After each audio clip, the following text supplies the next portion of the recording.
आज कशामुळे आंदोलन केले? आज महाराष्ट्र जनएकता संघटनेच्या वतीने जे आहे लातूर गंजगोलाई मस्जिद रोड या परिसरामध्ये जे आहे मौलाना अबुल कलाम आझाद आर्थिक विकास महामंडळाने 300 मुस्लिम समाजाचे फाईल जे आहे तर दाखल करून ते मंजूर करून घेतले. मंजूर करून घेऊन गेल्या 8 महिन्यापासून त्यांनी त्या बजेट घालत नाही.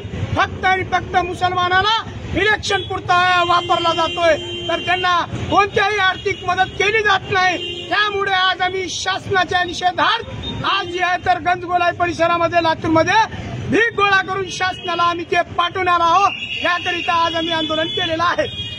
किती फाईल तुम्ही जमा केलेत आणि केव्हा फाईल जमा केलेत? 300 फाईल 1 वर्षापूर्वी आम्ही जमा केलेल्या आहेत. तिथं सर्व मुस्लिम समाजांनी मंजूर झालेले आहेत का? मंजूर 8 महिन्यापूर्वी झालेले आहेत.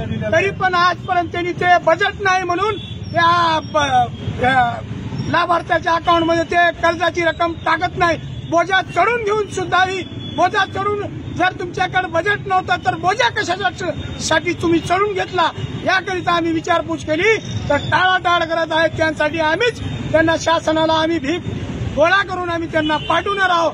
त्याकरिता आम्ही इथं सर्व मुस्लिम बांधवांकडून त्यांच्याकडून 1-1 रुपया घेऊन ते आम्ही त्यांना तिकडे पाठवणार आहोत. पोस्ट हे पैसे कुणाला पाठवणार आहोत? शासनाला.